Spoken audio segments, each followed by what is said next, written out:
How's it going, everyone? I'm Chase Lee reporting for DallasMoviescreens.com, and I got another movie to review for you guys, and that would be The Little Hours. Now, this one stars Allison Brie, Dave Franco, John C. Reilly, Molly Shannon, Aubrey Plaza.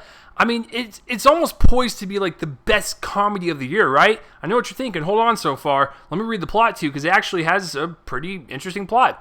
A young servant fleeing from his master takes refuge at a convent full of emotionally unstable nuns in the Middle Ages. Introduced as a deaf-blind man, he must fight to hold his cover as the nuns try to resist temptation. Now, I was watching an interview with Dave Franco, and he said this was kind of based off of a short story of back in the day in the 14th century and whatnot. So he said that they took this like 18-page template of what the movie's supposed to be, and they just kind of like improv'd most of the scenes to supply the comedy to this, out of modern situation. So that's where the kind of creative flow comes from. The problem is it's not that funny, and to be quite honest with you, I thought all the funniest parts were in the trailer, and I'm actually one of the few people that actually liked the trailer when it dropped a couple months ago. So let's get real and break this down. Listen, I realize taking, modern dialogue, raunchy humor, and applying it to kind of a different decade, a different century, it could provide for some really clever comedic gold. Case in point.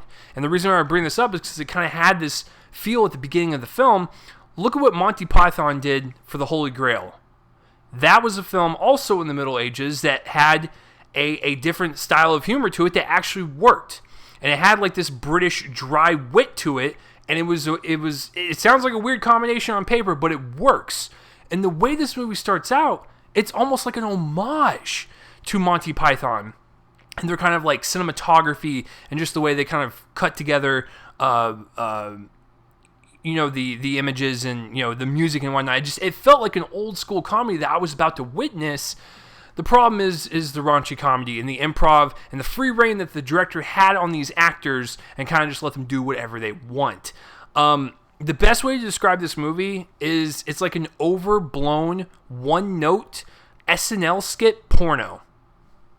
That's what it is. I don't mind a porno every now and then, but when you're advertising as a full-length feature film with all these people in it and, it's going to be a comedy and whatnot, I expect it to be at least entertaining and not just like I said, literally a porno where it's like the sex scenes, cool, they were hot, they're hot people to watch, and then everything in between were just all jokes and yucks and whatnot.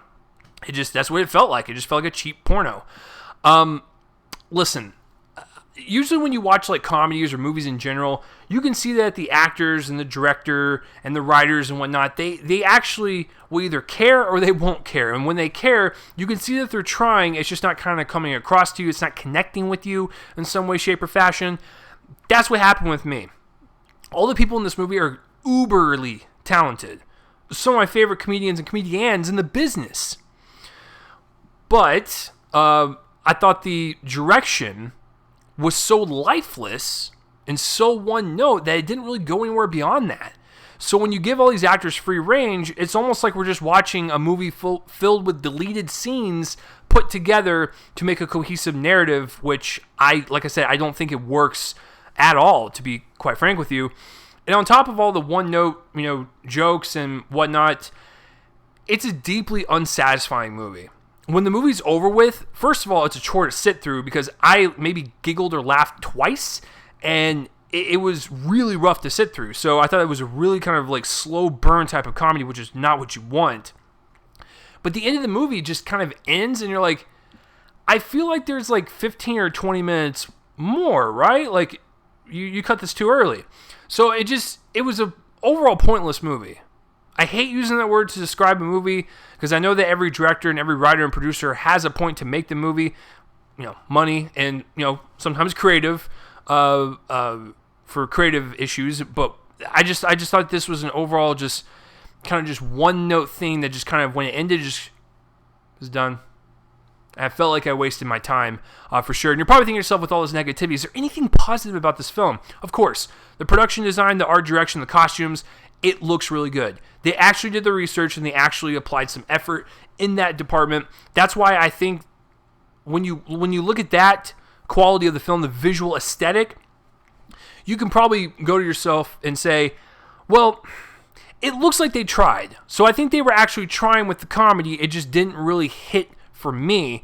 But yeah, the visual aesthetic of it does look really cool. Like I said, kind of reminded me of a Monty Python movie. That's cool. The way it started out with, I was like, there's promise, and then it just didn't go anywhere. It's almost like if you're going up on a roller coaster, you're going up, and you kind of peek over the edge, and you're about to go down, but it's not going down, it's just actually just going straight. That's the best way to describe this movie. So, I didn't like this movie whatsoever. If I made a top 10 worst of the year, it's not going to go on there. It's just kind of like a very below par movie. But for the production and visual aesthetic alone, I'm going to give The Little Hours a D+. So what did you guys think of this movie? Listen, a lot of people have been liking it. So please let me know down below why I'm wrong, because I'm wrong about 99.9% of the time. So please tell me off in the comments. I would like to know if you thought this was funny, if it completely missed the mark for you too. I don't know, maybe I'm the only one in the world. So, party of one over here. So that will do it for this review, guys. Thank you for watching, and I'm Chase Lee reporting for DallasMovieScreenings.com, and tune in next time for whatever I review next. I will see you guys later.